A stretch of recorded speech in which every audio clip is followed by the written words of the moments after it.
Shri Ram. Naturopathy treatment क्या बच्चे भी ले सकते हैं एवं किस उम्र तक के व्यक्ति को नेचुरोपैथी नियमित लेना चाहिए?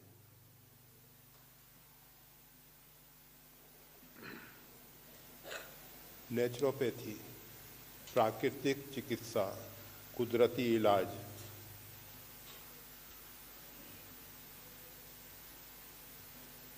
ये जो प्राकृतिक चिकित्सा है, इसमें प्रकृति के साथ सामंजस्य करते हुए जीने की एक व्यवस्था है।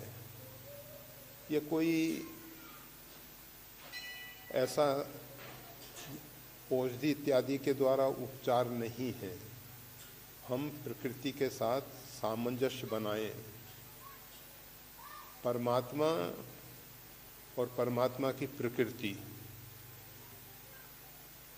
हम सबके अभ्युदय के लिए, हम सबके कल्याण के लिए, हम सब किस प्रकार से सुखी एवं स्वस्थ हो सकते हैं, उसके लिए प्रयासरत है। प्रकृति प्रत्येक जीव को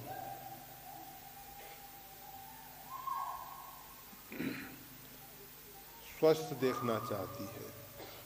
स्वस्थ का अर्थ होता है जो व्यक्ति स्व में स्थित है। हम अपने स्वरूप में स्थित हैं, हमारे मन बुद्धि जो हैं व्यवस्थित कार्य कर रहे हैं। जब व्यक्ति स्वस्थ होता है शरीर से और मन बुद्धि से, तो उसके अंदर अनेक प्रकार की क्षमताएं, योग्यताएं पैदा होती हैं। उसमें बाहर से जो आगंतुक रोग हैं उनसे लड़ने की क्षमता होती है। जो हमारे अंदर कमियां आ गई हैं उनकी पूर्ति के लिए प्रकृति व्यवस्था देती है। अभी तो हम सब प्रकृति से बहुत विरोध में जीवन जी रहे हैं और प्रकृति के विरुद्ध जीवन जीने के कारण हमारा जीवन जो है अशांत हो रहा है। हम सब दुखी हो रहे हैं। तो प्राकृतिक चिकित्सा जो है प्रकृति के साथ सामंजस्य करने वाली व्यवस्था है और इस व्यवस्था के द्वारा हम सब स्वस्थ और सुखी जीवन जी सकते हैं। प्रकृति हमारे अंदर जो विजातीय तत्व बहुत अधिक मात्रा में इकट्ठे हो गए हैं उनको निकालने के लिए प्रयासरत है। और आप सब देखते हैं, हम सब देखते हैं, हमारे जीवन में हम सबसे अधिक वायु पीते हैं, सबसे अधिक वायु का आहार करते हैं। प्राण वायु वो जीवन ही है, उसके बिना जीवन टिक ही नहीं सकता है। कुछ देर के लिए अगर श्वास बंद हो जाए तो हम नहीं जी सकेंगे। तो ये जो वायु है इसमें आज बहुत प्रदूषण हो रहा है। ये तो आप सब सौभाग्यशाली हो कि जो इस प्राकृतिक संपदा से भरे हुए क्षेत्र में निवास करने का अवसर मिल रहा है। ग्रामीण क्षेत्रों में वायु प्रदूषण काफ़ी कम है, परंतु शहरी विकास में जो हाईवे इत्यादि के नज़दीक हैं, प्रमुख मार्गों के नज़दीक हैं, ऐसे जो क्षेत्र हैं वहाँ प्रदूषण बहुत अधिक है। और ये तो सब लोग जानते हैं कि दिल्ली अभी बहुत अधिक प्रदूषित शहर हो चुका है। जितने ये बड़े शहर हैं उनमें प्रदूषण बहुत है, परंतु देखा जाता है यहाँ ग्रामीण अंचल से लोग भाग के बीनागंज, कुमराज, इंदौर, गुना इत्यादि की तरफ दौड़ रहे हैं। उनको लगता है कि वहाँ स्वास्थ्य संबंधी और अन्य व्यवस्थाएं बहुत अधिक हैं। अगर स्वास्थ्य थोड़ा भी बिगड़ेगा तो डॉक्टर की सलाह लेंगे, परंतु अगर हम प्रकृति के साथ रहेंगे तो हमको डॉक्टर, वैद्य, चिकित्सक की जरूरत ही नहीं पड़ेगी। परंतु हमारे दिल दिमाग में ये जो भ्रांत धारणाएं आ गई हैं, आज विदेशी लोग जो प्रबुद्ध वर्ग है वो प्रकृति के साथ सामंजस्य करते हुए जीवन जीना चाहते हैं। विदेशों में हाईवे के नज़दीक के मकान बनते ही नहीं हैं, और अगर कोई बनता है तो बहुत सस्ता मिल जाता है। जितना रोड से, रेलवे लाइन से दूर भवन होते हैं उनकी कीमत ज़्यादा होती है। जहाँ शांति से जिया जा सकता है उसकी कीमत ज़्यादा होती है।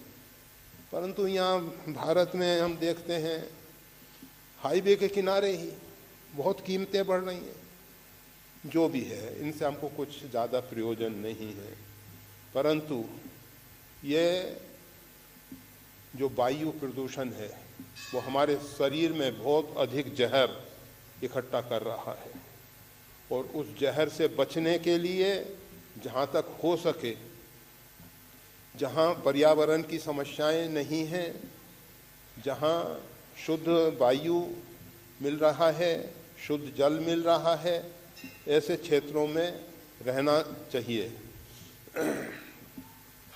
तो हम बता रहे थे कि हम सबसे अधिक वायु पीते हैं, दूसरे नंबर पे शरीर में जल, तीसरे नंबर पे जल में भी अभी तो धीरे धीरे सुधार हो रहा है। पहले ग्रामीण अंचलों में एक समस्या थी, उसी कुएं में बच्चे कूद के स्नान कर लेते थे और उसी कुएं का जल पीने के लिए। हम सब अयोध्या में कुछ समय पहले रहे हैं।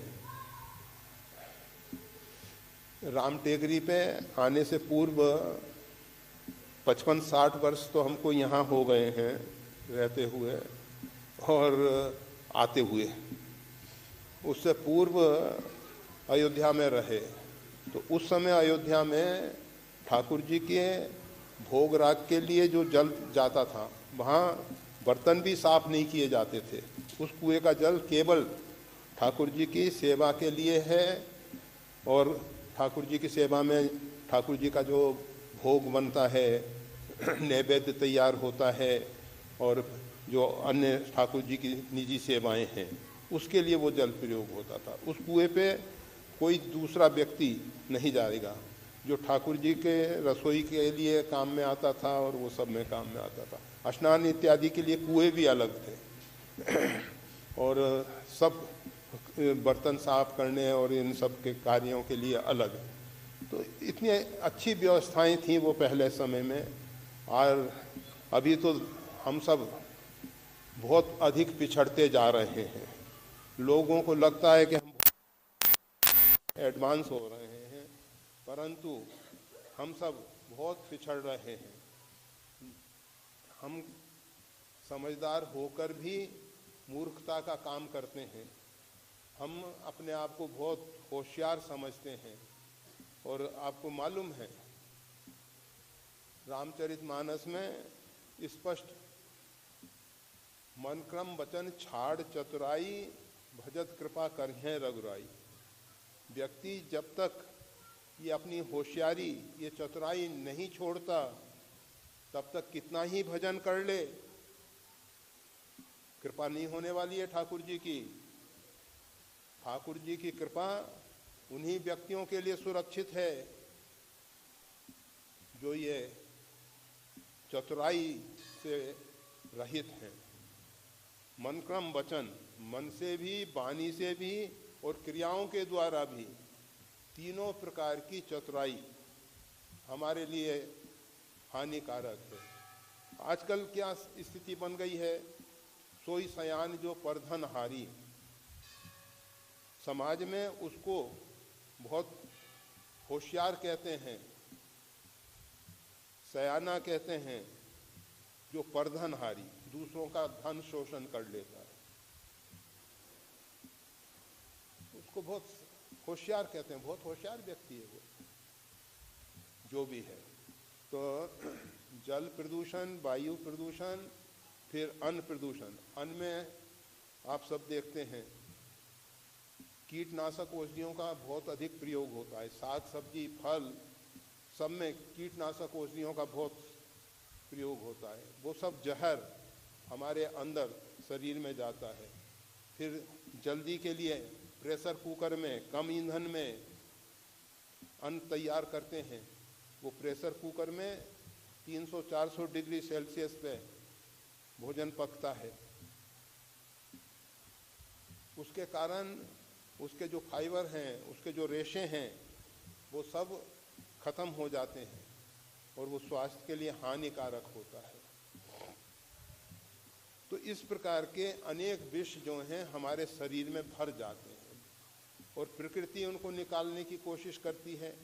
निकालने के लिए जो मार्ग हैं उनकी अपनी एक क्षमता है।